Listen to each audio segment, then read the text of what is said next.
Ça a débuté comme ça. Moi, j'avais rien demandé, mais quand un chef à ma prise de poste me demande si j'ai déjà égoutté du tofu, quand je vois le nombre de palettes et de palettes et de palettes que je vais avoir à égoutter seule et que je sais par avance que ce chantier m'occupera toute la nuit, égoutter du tofu, je me répète les mots sans trop y croire. Je vais égoutter du tofu cette nuit. Toute la nuit, je serai un égoutteur de tofu. Les gestes commencent à devenir machinaux. Cutter, ouvrir le carton de 20 kg de tofu, mettre les sachets de 3 kg environ chaque sur ma table de travail. Cutter, ouvrir les sachets, mettre le tofu à la verticale sur un genre de passoire horizontale en inox d'où tombe le liquide saumâtre, laisser le tofu s'égoutter un certain temps.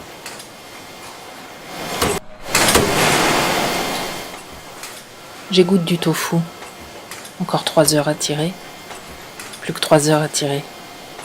Il faut continuer. J'égoutte du tofu. Je vais continuer.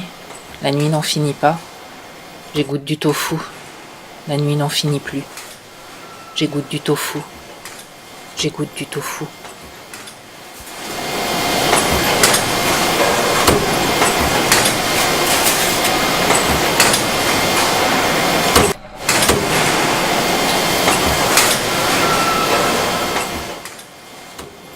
L'intérim m'a appelé à 16h30 le lundi pour une embauche le soir même à 20h. Comme dans toutes les autres usines, on s'en fout de qui je suis. 2 bras et puis basta.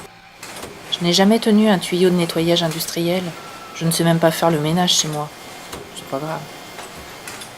L'usine est immense, monstrueuse. Un chef me dit « Atelier découpe-porc ». Je le suis. La porte s'ouvre et l'atelier me semble grand comme la totalité d'une de mes anciennes usines.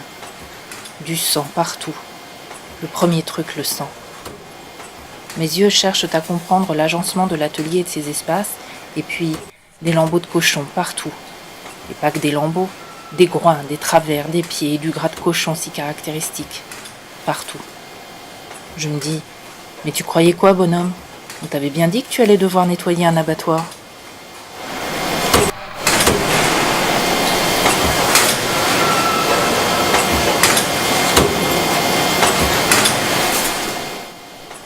À l'usine, on chante. Putain qu'on chante. On fredonne dans sa tête, on hurle à tue-tête couvert par le bruit des machines. On sifflote le même air entêtant pendant 2 heures. On a dans le crâne la même chanson débile entendue à la radio le matin. C'est le plus beau passe-temps qui soit. Et ça aide à tenir le coup. Penser à autre chose, aux paroles oubliées, et à se mettre en joie. Trenet me sauve le travail et la vie tous les jours que l'usine fait. Sans lui, sans son génie absolu, je suis sûre que je n'aurais pas tenu, que je ne tiendrais pas. Et aussi vrai que Barbara m'a rendu l'espoir en écoutant Le mal de vivre un soir, il y a longtemps de ça, où tout était si noir à en vouloir crever. C'est toi, Charles, comme un immense charlot qui rend supportable l'enfer des temps modernes. Ce sont tes géniales ritournelles abracadabrantes qui poussent mes carcasses, qui aident à supporter la douleur et attendre l'heure de la pause, puis celle de la débauche.